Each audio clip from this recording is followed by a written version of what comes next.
Welcome to Restorative Practice today. We'll use lots of props for support today. So if you have a bolster, I have at least 3 blankets here, a couple of blocks, and a couple of belts.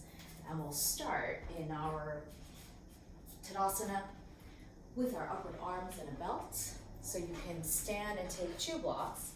I'm using, personally, I feel like I need a skinny one between my upper legs, and then I can use a wide one between my feet on the middle facet. And then because I have bunions, I'm going to use 1 belt for my big toes.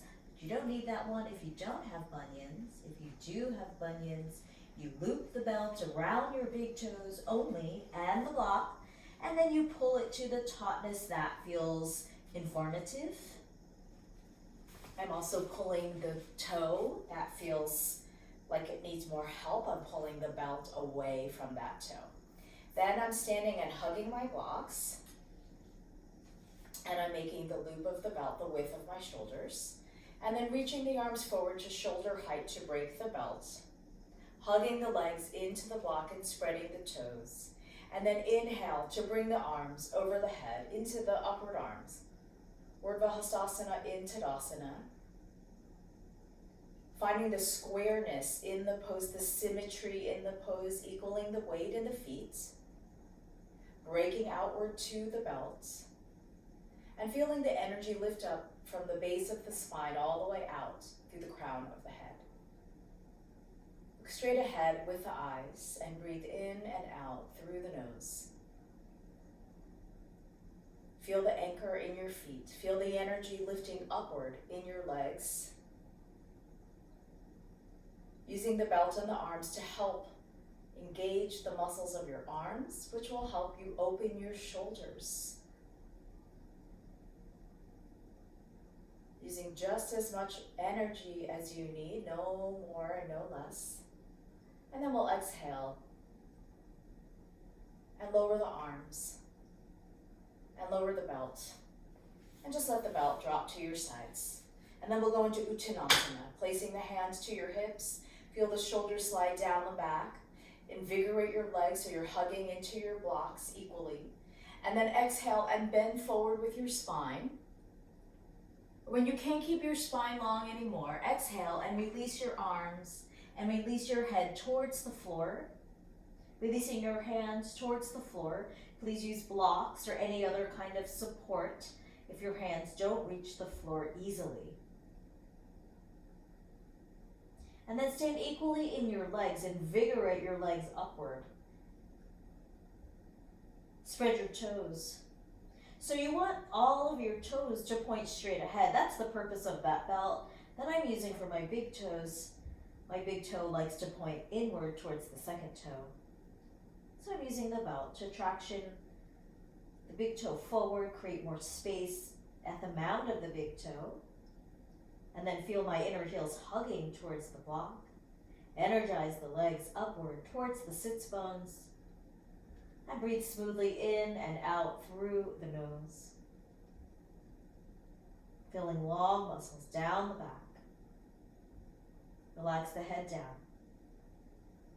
Release any tension in your neck, in the jaw, in your eyes. Stand evenly. Breathing smoothly in and out through the nose as you're arriving into your practice, letting go of any outward distractions. We'll take a few more moments here in Uttanasana for our restorative practice today, where we get to just slow down.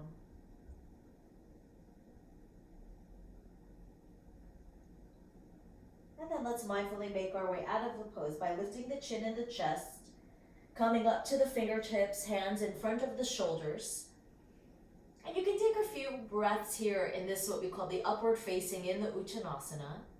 So you begin to change your blood pressure from having your head down for so long. And then when you feel like your pressure has adjusted, bring the hands to the hips, and with the long spine, come all the way up to stand. Find your Tadasana, standing tall, looking straight ahead. Thinking of your mountain pose, feeling nice and wide along the base and grounded into the earth.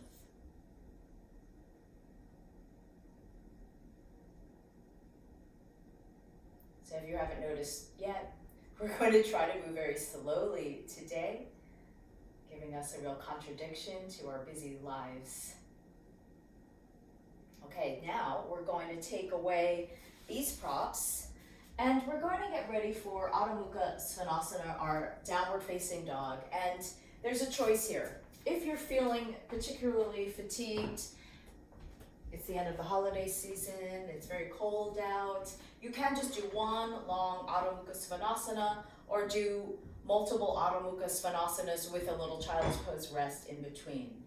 Personally, I feel like I've been sitting a little bit too much over the last few days of the holidays, so I'm going to do a supported down dog and up dog without chaturanga today. So let's start finding the support that you need for under the head or the pelvis. For me, this low facet of the block works really well, but most people need this middle facet, so you might want to go higher or even stacking 2 blocks up if you're very tall or if your spine is very stiff. And then we'll bring our hands towards the front of the mat, point the middle finger straight ahead. I have the feeling of that belt on my arms. I'm going to spread my toes like the belt on my toes, and then pick up the knees and exhale and press the thighs back, lifting the sits bones up, releasing the head down, and lifting the tail up through the center. Spread the toes, pull the inner heels back from the toes, press the arms forward and feel the head right in between your upper arms and let your armpits expand and open. Now, if you're staying in the Adho Mukha because you just want to rest, stay there. If you want to, you can move into Urdhva Mukha Svanasana, upward facing dog. Taking that tailbone forward and extending the front of the spine up and rolling the shoulders down the back as you push through the floor vigorously with your arms and you push the floor with your toes, pressing your thighs to the ceiling. You stay on the half toe if you have the block under the pelvis. Follow your breath in and out through the nose. Exhaling back, Adho Mukha. A nice sequence, if you're not following this one, is to do a downward dog and then a child's pose in between instead of the up dog.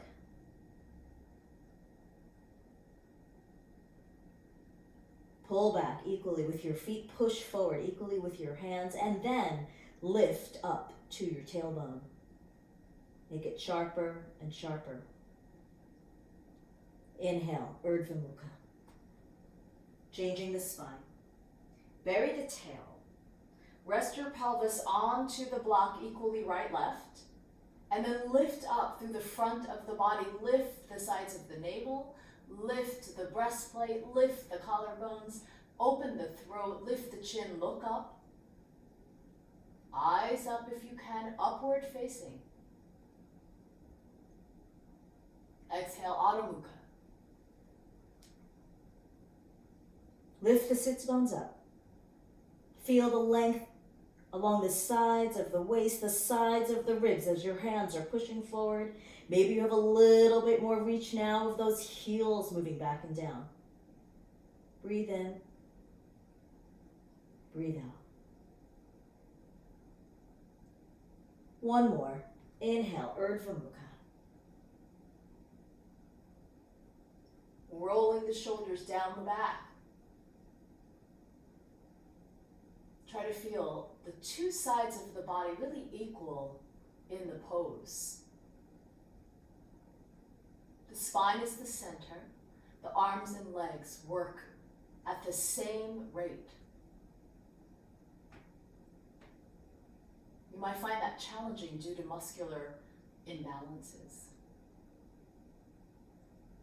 Exhale, Adho Mukha. We all have muscular imbalances. It's just a matter of figuring out how to work with them. So you push both hands equally, you roll the shoulders back by spiraling your biceps forward and your triceps in, and then spreading your toes, pull your heels back and down, stretch those calves, open your knees, and lift up to your sits bones. Let's take 2 more breaths here. Quiet your mind. If your head reaches the block, let it rest.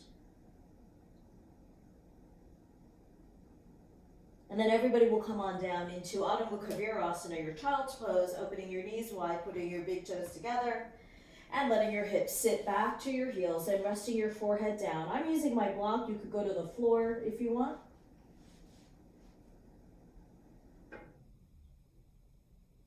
Observe your breath. Feel the legs softening into one another here. Stretch the tops of the feet.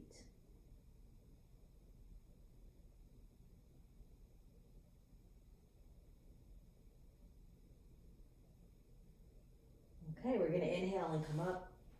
And we're going to get ready to do a seated pose in Baddha Konasana with the wall. So if you have a wall or a door is good, a flat surface of the door, you could even put your back up against the side of your couch or sort of the front of a soft armchair. If you could use also a rigid chair if it was against the wall, and then you could at least use the seat edge to give your back some feedback. But I'm just going to use the wall right here.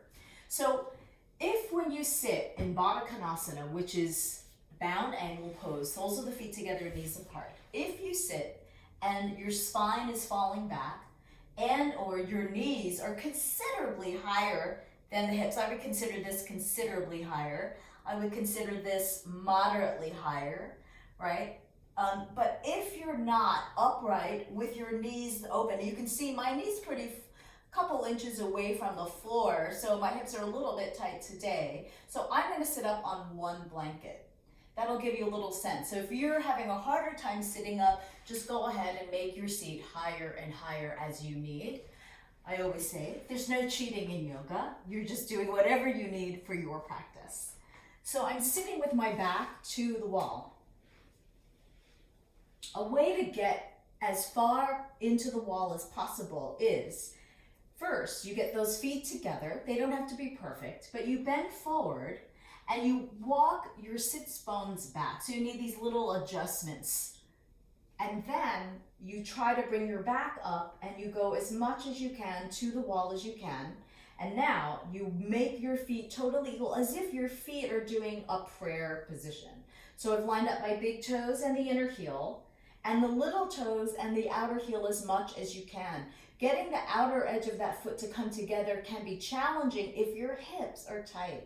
So rotate the muscles out of your upper thighs. Feel free to use your hands and kind of give them a little feedback. I would say not to push on your knees, because the other end of the knee is the head of the femur. And like a lever, if you push the end down here at your knee, the other end's gonna pop up. And we actually want the other end, the head of the femur, to go down, right? So instead, what we're thinking of is spiraling the muscles around the femur bone.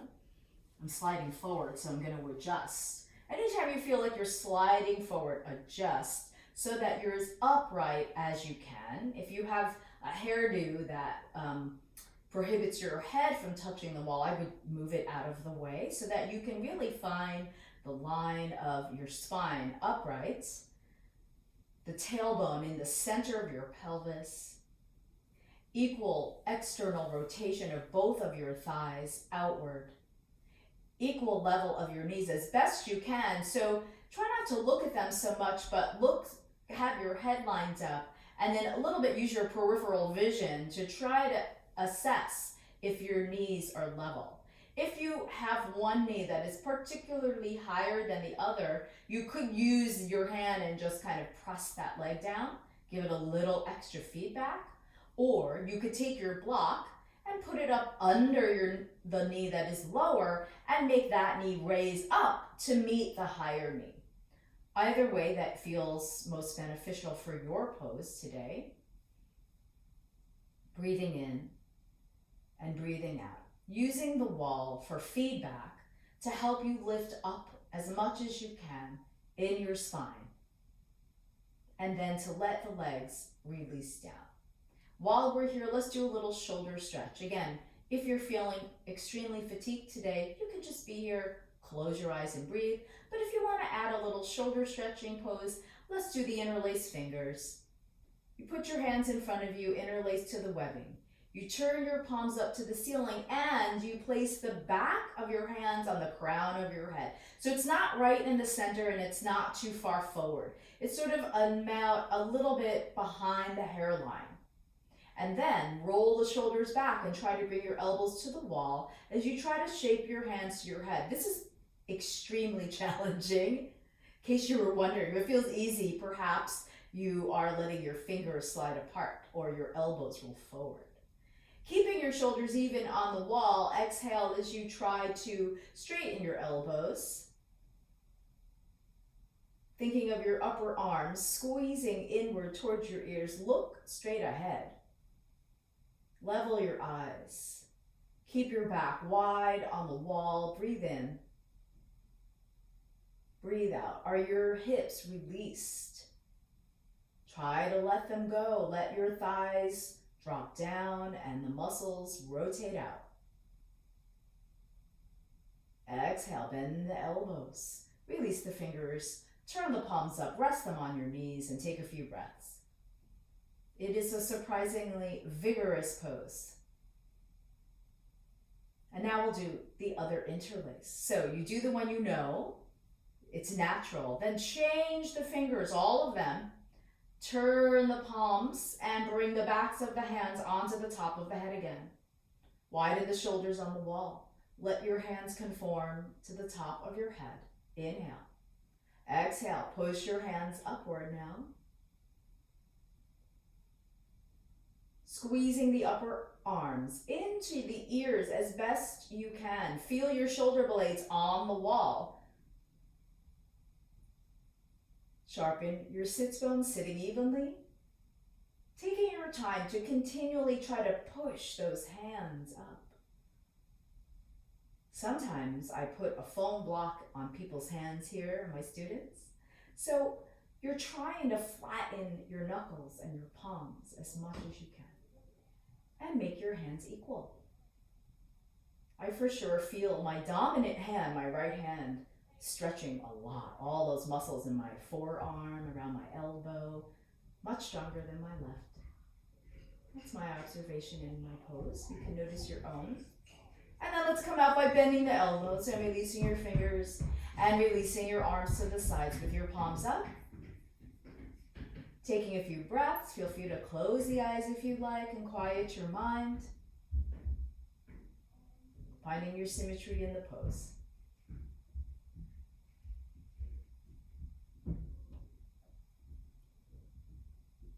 All right, to come out of the pose, we'll easily begin to extend our legs. Straightening one leg and then the other, turning the legs in. Sort of doing this an easy Dandasana version, just opening those knees after the very bent knee pose. All right, moving on to Prasarita Padottanasana, our forward bend with the feet wide apart. Now, I'm going to demonstrate the pose fully first, and then I'll talk you through it, because when you're in the pose, it's going to be hard to see what I'm doing.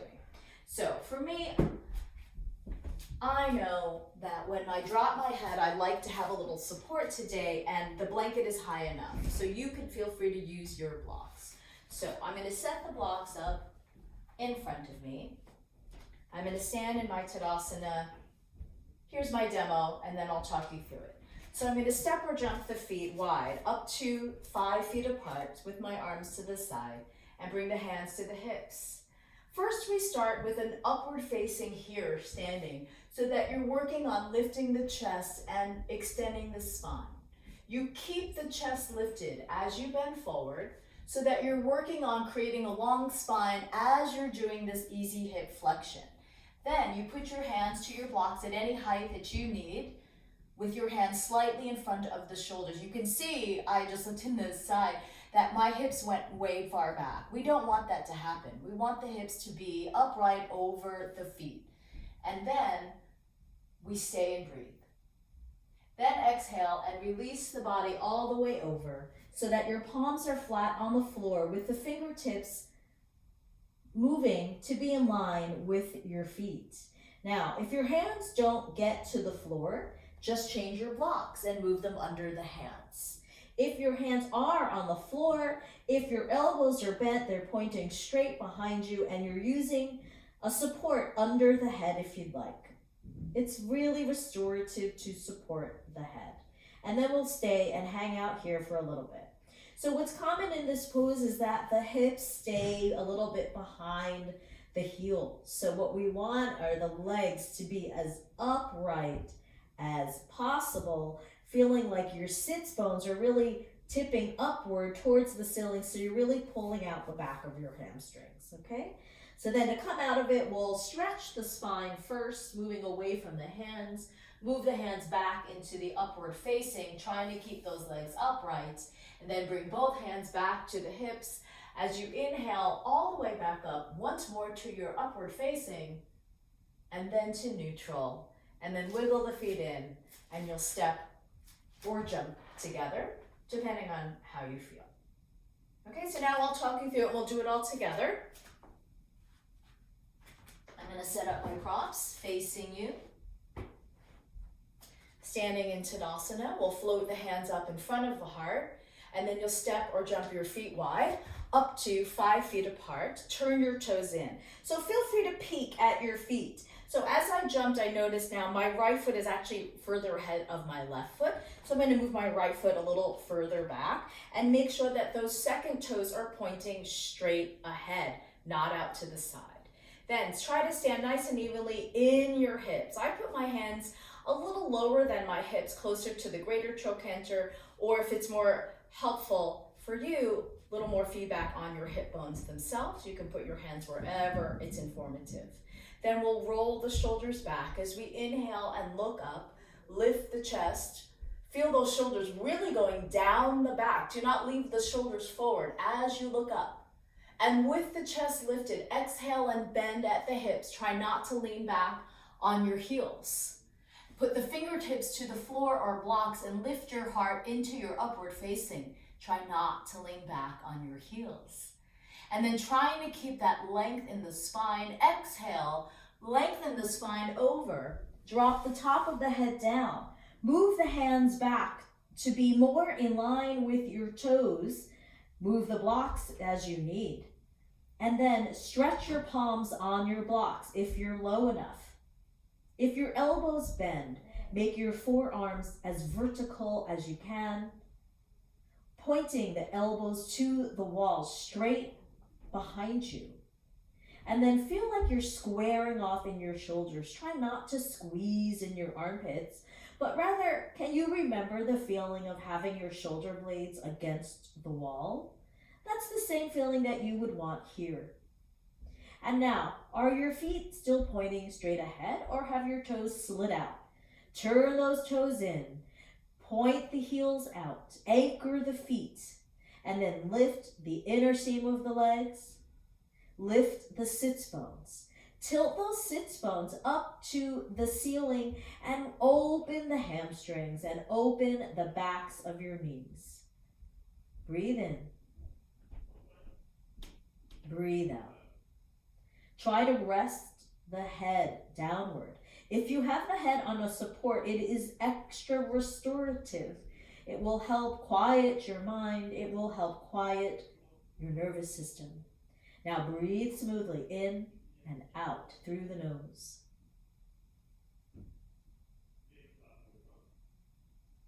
Try to feel the two halves of the body as equal as you can.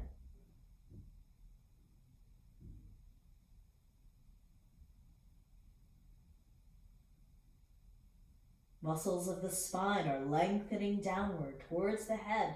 The head is resting downward as much as you can. If you used a head support and you're beginning to feel like your head is too heavy on that support, perhaps you need to lower it because your muscles are getting a little longer, which is making your upper body get lower. Eventually, we do want to put the head on the floor in this pose. This would move into Shirshasana to a headstand in the tripod position with the hands like this and the head on the floor. We won't do that today though. We're going to stay pretty restorative today. Let's take a few more breaths here. Quiet your mind. Keep working the symmetry of your pose.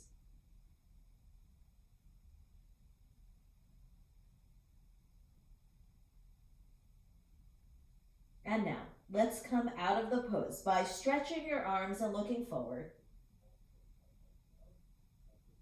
Easily walk your hands forward to just in front of your shoulders on the floor or the blocks into your upward facing. And once again, like we did out of our Uttanasana earlier, take a few breaths here. Let your blood pressure balance out. You don't want to get dizzy on your way up.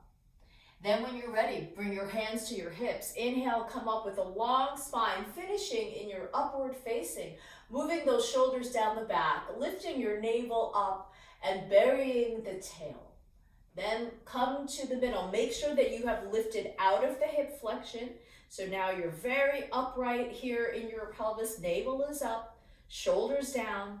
And then I need to wiggle my feet a little bit, toe heel, toe heel. Your choice, step or jump together. I'm gonna step myself. Tadasana. Make sure your feet are completely level. You can always take a little peek. I like to peek sometimes. Make sure my toes are lined up just right. And then notice your Tadasana. My Tadasana is a little wobbly now because my body is assimilating what I learned from the Prasarita Padottanasana. Looking forward. Quiet your gaze. Observe the breath.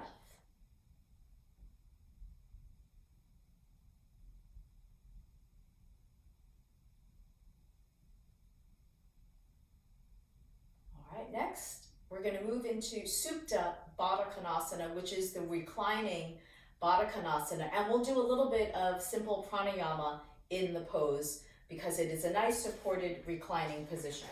So for this, I like to use my bolster. And personally, I have this very small, thin bolster, which is fairly soft. The stiffer you are in your spine and then in the hips, and we just did the Baddha Konasana against the wall, so you have an understanding of how much tightness you have in your hips. The stiffer your muscles are, the higher the support that you would want.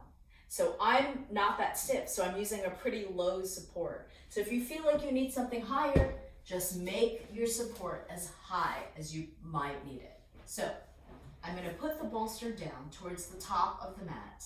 And then I'm going to use a little something to support my head like a pillow. Again, if you have a stiffer spine, you may want to put something thicker than this. For some people, I fold this thicker, or some people use multiple blankets. I was going to say 2, but sometimes we need even 3. Then we'll put the pelvis right against the bolster, the soles of the feet together. So here I am in my bound angle pose once again. And then you can take your 2 blocks and place them under the knees at whatever height you need. So make them higher if your legs don't touch them. Or you can just pull the blocks further into under the thighs if your knees are very high. For me, this seems like a good height. And then I'm going to take a blanket and cover my feet. We just had a snowstorm here and it's quite cold and drafty here. So what's helpful is that by covering up my body, it helps my mind stay more quiet. Otherwise, my mind would keep thinking, I'm so cold, and then I won't be able to focus on the pose, I won't be able to focus on the pranayama, and my mind will be whirling and whirling around. And our goal in our practice is to help our mind get more and more quiet. Okay, so I may even use 2 blankets because I'm right in front of my drafty windows. So when you go down to the floor, to the bolster, you recline and lengthen the spine and keeping the chin in until the last moment when you let your head go down to the head support. So the idea of being on the bolster, as you can see, is that I'm expanding the ribs and I'm giving my lungs lots of space in order to move really freely. If you feel like an excessive arch in your lower back, you're going to want to lift the buttocks slightly and point the tail out as your navel goes up and in, so that you don't feel like this pose is arching your back. It should just feel like an opening of the chest and an opening of the lower spine, not like a big arch. as well as in your groin. You don't want to feel an excessive stretch of those inner thigh muscles like we felt in the seated version against the wall. If that's the case, make your prop under the legs even higher. So again, it feels like that head of the femur is moving downward into the pelvis, not like you're stretching a great deal. That's not really the goal of this pose. This pose is really designed to help expand the lungs. The leg position in particular is very helpful for females, for all the lower abdominal organs. And then everybody gets a nice opening for the spine and the shoulders. So I'm going to use a double blanket for myself because it's quite chilly. And then settle into the pose, bringing the shoulder blades down the back, the head in the center. I'm going to look right to the ceiling with my eyes and then let the eyes close. Now, if you would like to let your mind get even more quiet, you try to think of the head moving slightly downward. So there's a softening from your forehead, down the nose, down the chin, looking slightly downward towards the breastplate. If you feel like you need more opening for your heart, feel free to open the chest and let the head rest straight back. Not looking up, but just straight back. And then settle the movement of the pupils. Settle the body into the pose so that you feel completely comfortable and at ease. If there's any part of the pose that feels uncomfortable, it will pull your attention outward. So let's try to pull the attention inward, finding a deep level of comfort in the pose.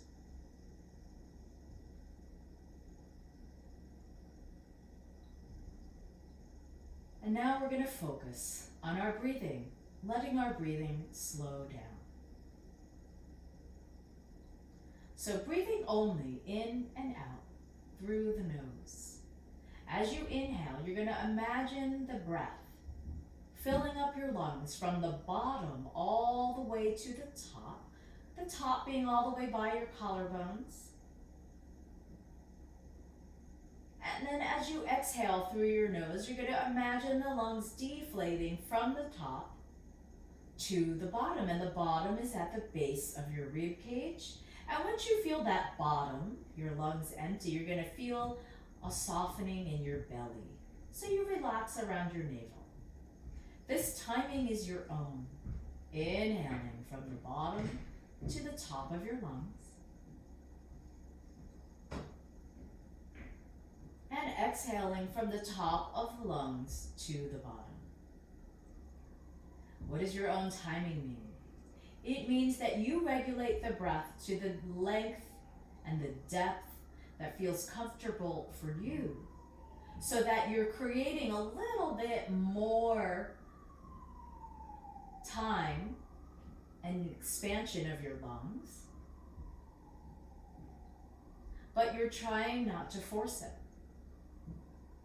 So we're kind of pushing the edge of the depth of the breathing, but without any strain. So that's your timing.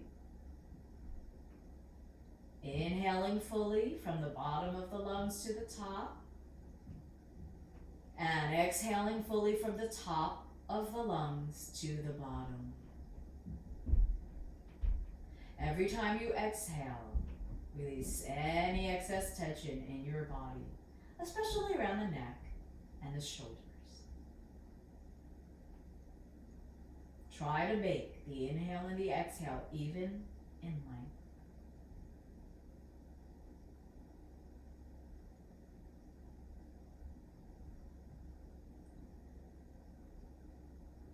Clearing your mind. Letting the mind just focus on the breath, letting go of any outward distractions.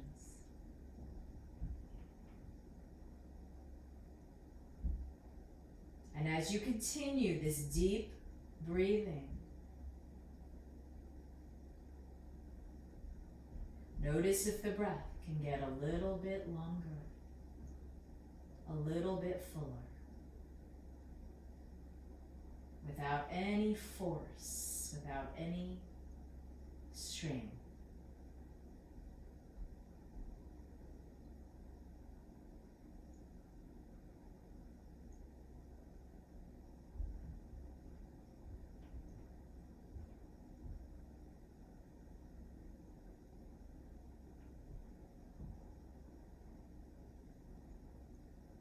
Let's take a few more moments here, following your own breath on your own timing. Keep your eyes closed so that your senses can sink inward.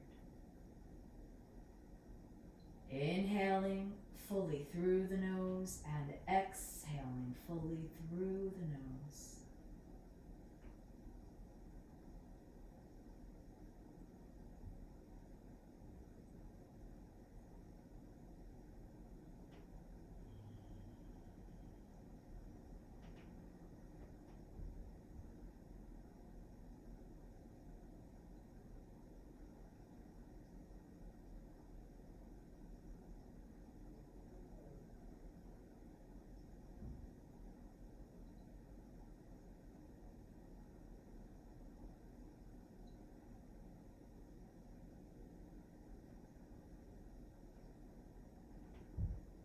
Keep the mind relaxed. After your next exhalation, you can release the pranayama.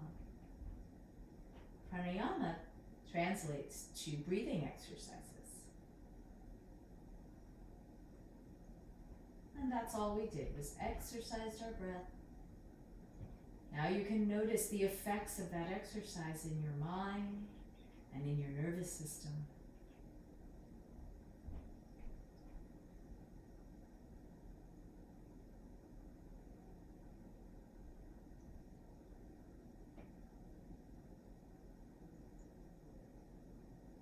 Now we'll bring the attention gently back to the surface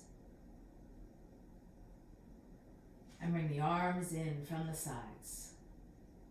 Now there's two ways you can come out of this pose. If this feels a little strong on your back, remove one block and let your body roll gently off to the side to come into a fetal position. And then use the hands to help you come up to sit. If the back was comfortable, you could always just bring your hands to the sides and push yourself up. Then we can clear the blankets, clear the blocks, and we're going to stretch our legs now into Upavista Konasana, which is the wide angle pose. Some of you might need the bolster to sit on. So wide angle pose is where I put my feet apart in a wide angle. Once again, just like our Baddha Konasana, if when you open your legs apart, you find that your back is moving behind you or that your knees start to bend, then you need to sit up higher under your seat so you can move your pelvis right back onto your bolster. That's a nice handy little seat. Or if you're sitting on the floor, you may want the bolster right in front of you. I'm going to do that version. I'm going to sit on my purple mat here and have my heels right on the edge of the mat and my pelvis on the back. I am fortunate enough my proportions work out just right, and that helps me make my legs open to the same width on both sides. I'm putting my prop right in front of me. Now some of you may not get very far in this pose, but it doesn't matter how far you get. What we're going to do is try to keep the legs straight, the spine long, and then easily move forward by moving the hip sockets over the head of the femur and gently beginning to lengthen the spine forward. You could put your hands on the floor in front of you. You could put your hands on your legs. If going forward is just not a possibility, you can just sit upright. Your arms can be behind you if you'd like. Any arm position that you like. I'm going to do a little more restorative version by letting my body come forward. And I've got the same support that I used for my Supta Baddha Konasana. And I'm going to let my forehead come down to the blanket. Now, when I went forward, my legs stayed straight. My knees and toes are facing the ceiling. My sits bones are on the floor equally, and my spine is long. If you find that you've lost any piece of that in the pose, then you don't have to go so low. Wherever you are in the pose, stretch your legs equally. Feel both sits bones equally. Your tailbone is in the center of the sits bones, and you're feeling a length of the spine all the way out to the crown of the head. Open your knees. This is the counter pose for the Baddha Konasana legs. And then I thought we'd just give a little forward folding version here if you're able to bend forward. Everybody's working on lengthening the spine. Quieting your mind. Watching the breath in and out. Seeing what you learned from that pranayama practice in the reclining position.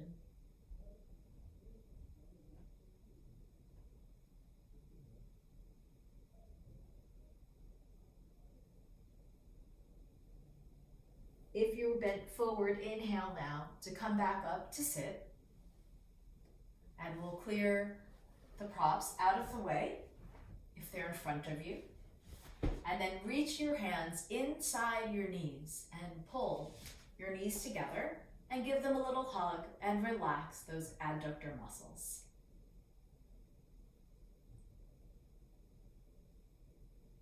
Next, we'll move on to Setu Bandha coming off the bolster.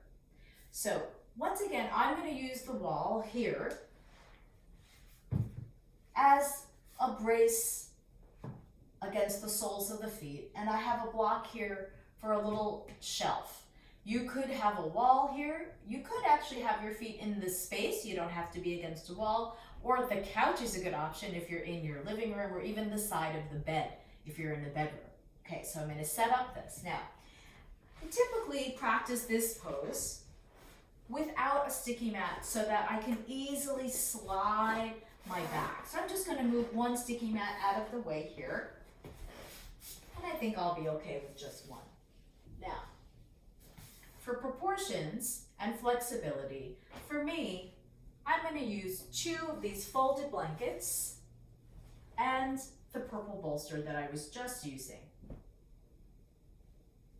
So I folded these 2 blankets in the same shape as my purple bolster. And I'm going to line up the smooth edge away from the block at the wall.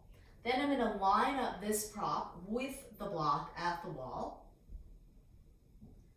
And I'm trying to judge my distance so that when I recline, my shoulders and head will be on the floor, my feet will be on the block and against the wall. Now I'm going to take these 2 belts with me and take this blanket with me off to the side. And I'm going to sit on the bolster facing the wall. Then I'm going to take the 2 blankets, the 2 belts. All the yoga props begin with the letter B, so I often mix up all the words. So I'm taking 1 belt and I'm going to belt my thighs. I take the 2nd belt and I'm going to belt my calves. I make the belts to a tautness that feels comfortable, but that is keeping the legs together. You can leave the tail of the thigh belt somewhat within your arm's reach so that you can adjust it as you need. So, don't lie down yet. Watch me lie down first. As I go back, watch what I'm doing. I'm going to take the edge of the bolster once I get to it and then arch my back so that my shoulders come to the floor, the back of my head comes to the floor, moving my hair out of the way. So I get into the Jalandhara Bandha, the Setu Bandha action. So my shoulders are resting on the floor. My heart's expanded, the ribs are expanded. And then I put my feet up onto my block at the wall. And then I press my legs straight. And I try not to slide off the bolster. bolster anymore, so that I am working to expand the edge of the scapula, the bottom edge of the scapula towards the ceiling. Rotating the legs in, you have this tail of the belt. If your belt wasn't tight enough, you could always pull it. And now I've got my blanket within arm's reach, and I'm going to just cover my legs. This will help keep my mind quiet, so my mind isn't worried about feeling cold. There are 2 arm positions that you could practice here. This one I call the cactus arms with the bent elbows. You want your forearms to point straight in the direction that your head is facing, or a little bit wider if your muscles are tight.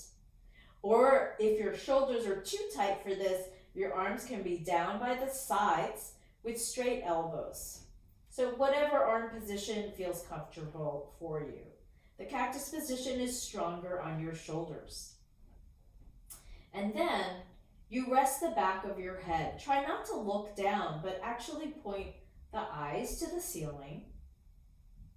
As your chest expands, that is what moves towards your chin to create the Jalandhara Bandha, or the chin lock. So that we're creating this little binding, locking action at the pit of the throat.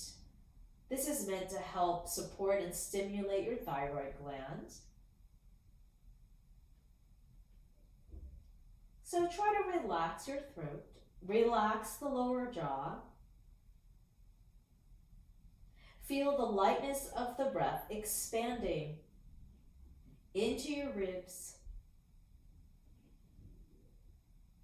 letting your shoulders rest, letting your mind rest.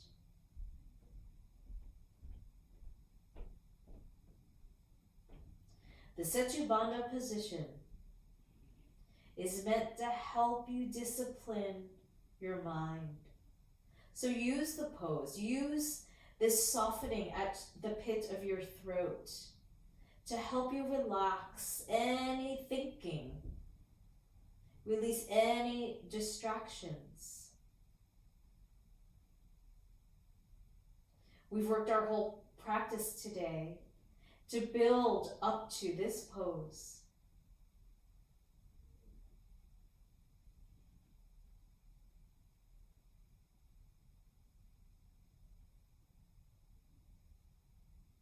Now we can go deeper, falling into pratyahara, the withdrawal of the senses.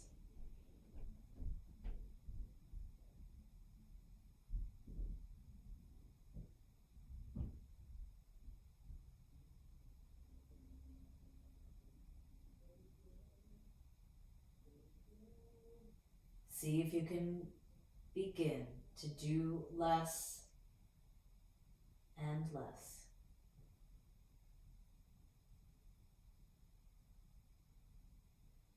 Finding the symmetry in the pose. The tailbone is pointing out towards the feet through the wall. The legs are spiraling in together, softening the ground.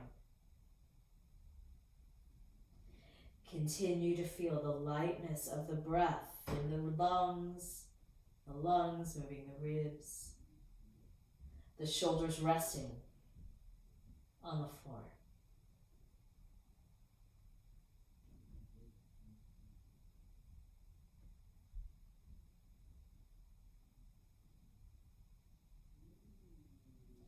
This can feel like a strong pose in your spine. If it's feeling too strong for you, you can always bend your knees and put the feet on the floor, or you can always slide a little bit further off the bolster. Or internally, you can imagine your navel moving inward and the glutes lengthening towards your heels to take out any pressure in your lower back. We'll take a few more moments here. Quiet your mind. Observe your breath.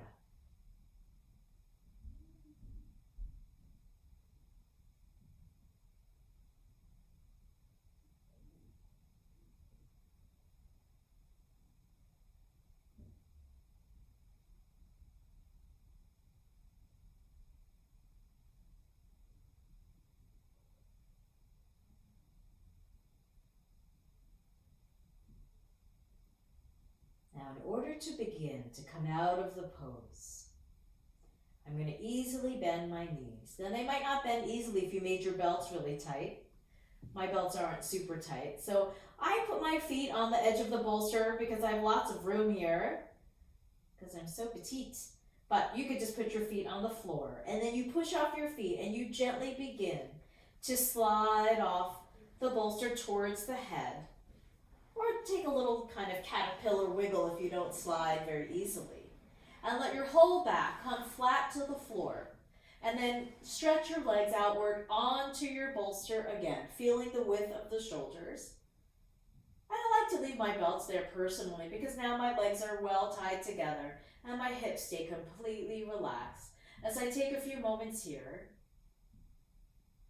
letting my mind stay quiet, feeling the effects of the pose. Releasing any of that strength of the pose in the spine. Let that go. My arms I've released down with straight elbows so that the shoulders can relax.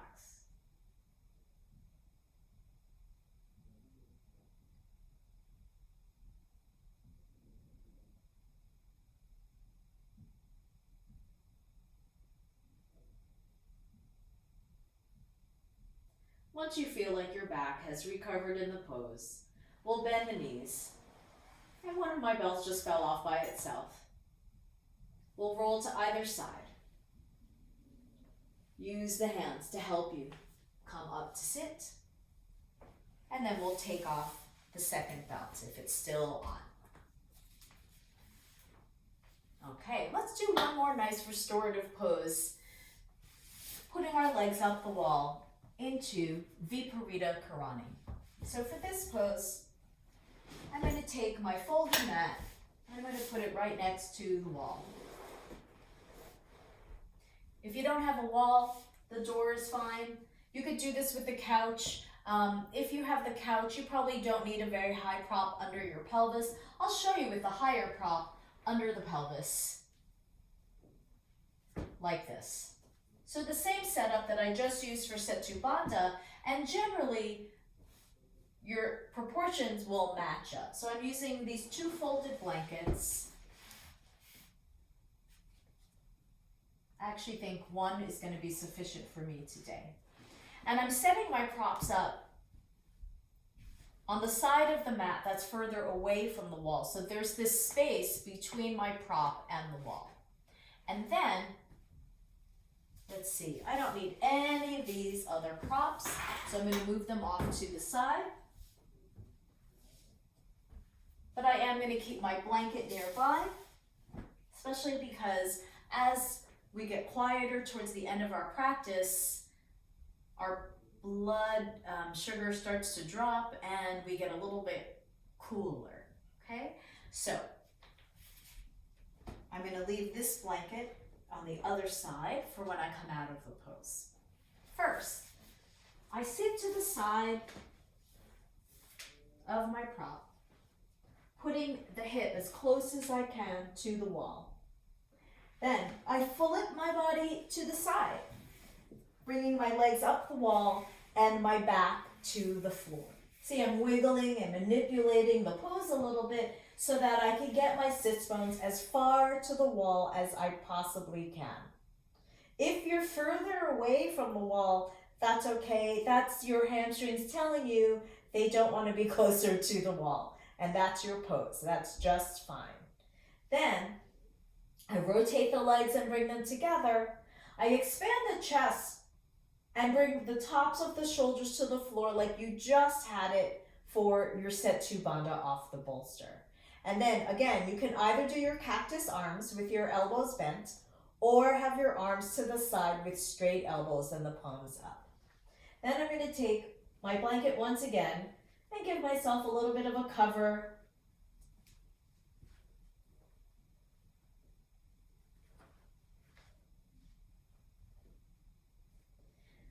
And then feel the position of the arms, widening the shoulders on the floor.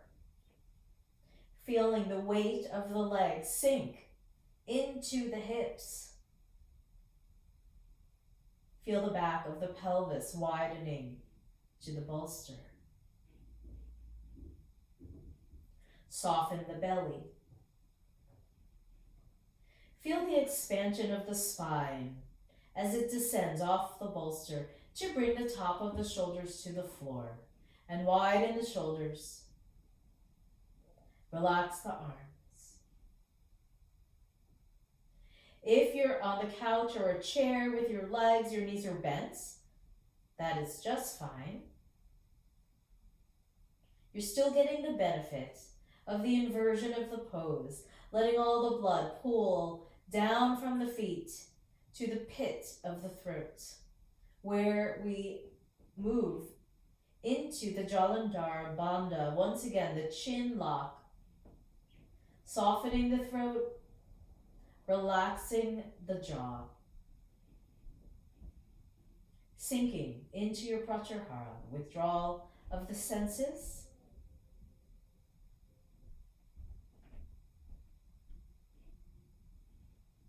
Letting your mind become completely still.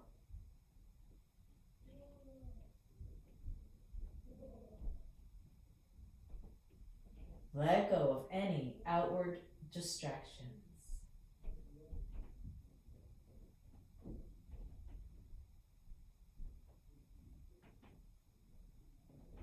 See how quiet you can become.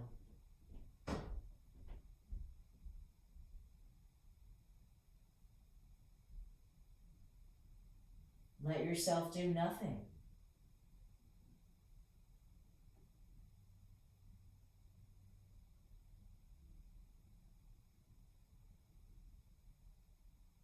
The breath can get quiet.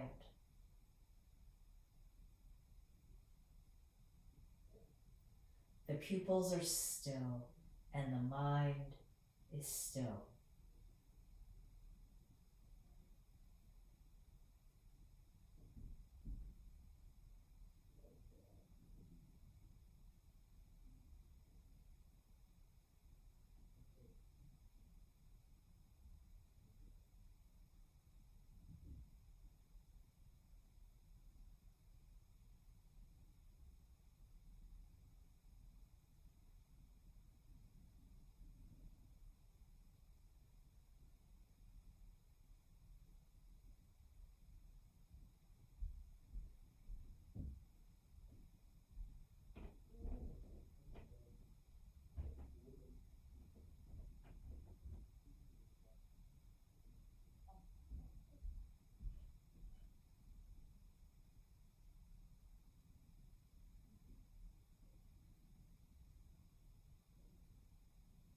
Keep the mind relaxed and we'll begin to make our way out of the pose.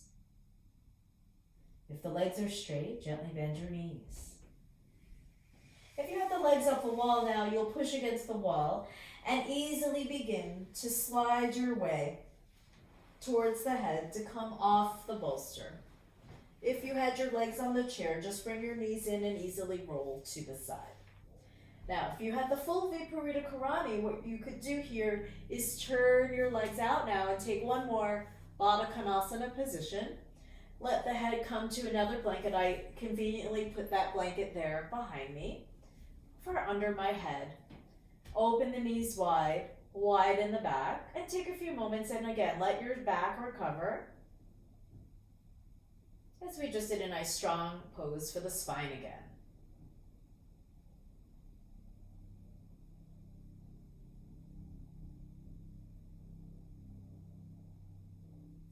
Then we'll all easily roll to the side.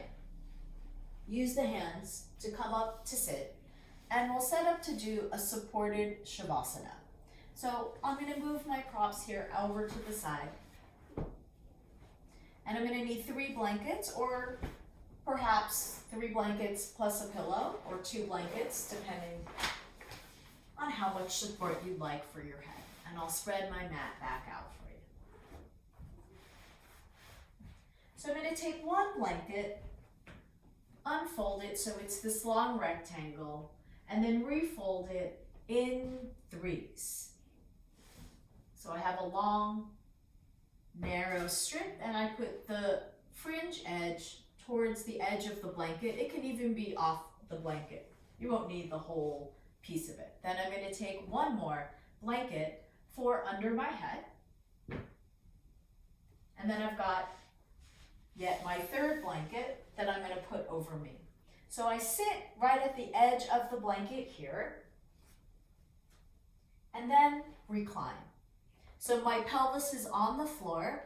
This blanket is right behind the spine. And then you take the head support and you pull it in with both hands so it lines up right at the edge of your shoulders. This is the most supported place to support your neck. And then you relax the legs and you relax the arms, draping them to the sides of the blanket. So this helps the shoulders open. It gives our chest a nice sense of expansion. And then if you wanted to have the cover, you can cover yourself up. I typically would cover myself up and then lie down, but I wanted to show you the pose first. So now I can take my blanket and completely swaddle myself so that I can get completely quiet. Relax your palms up, relax the shoulders back. Pull the attention deeply inward. Feel the effects of your restorative practice today.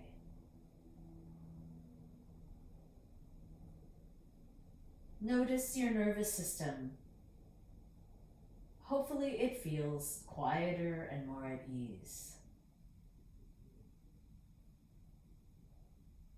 The mind hopefully is more able to let go of any commentary or distractions.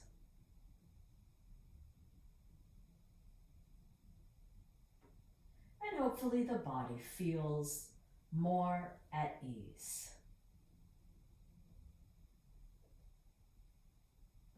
Let yourself sink.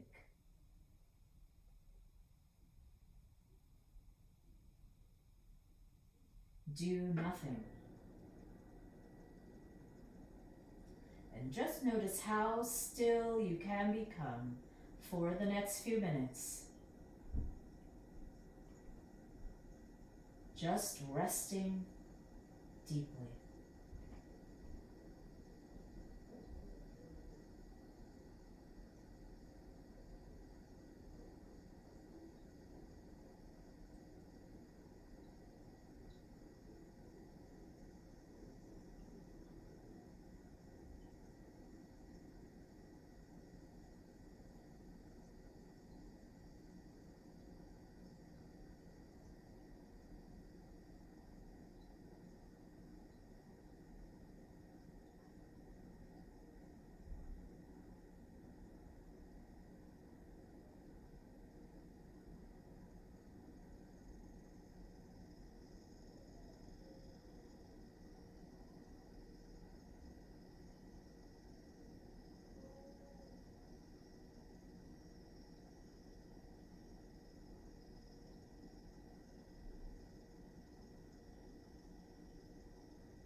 Easily bring the attention back to the surface. Gently wake the body up.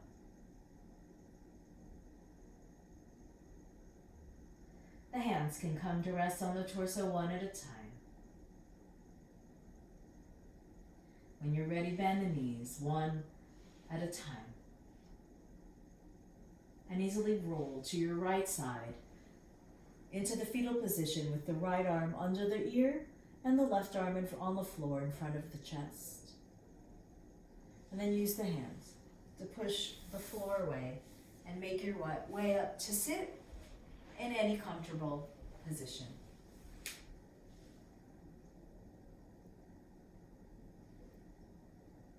Namaste.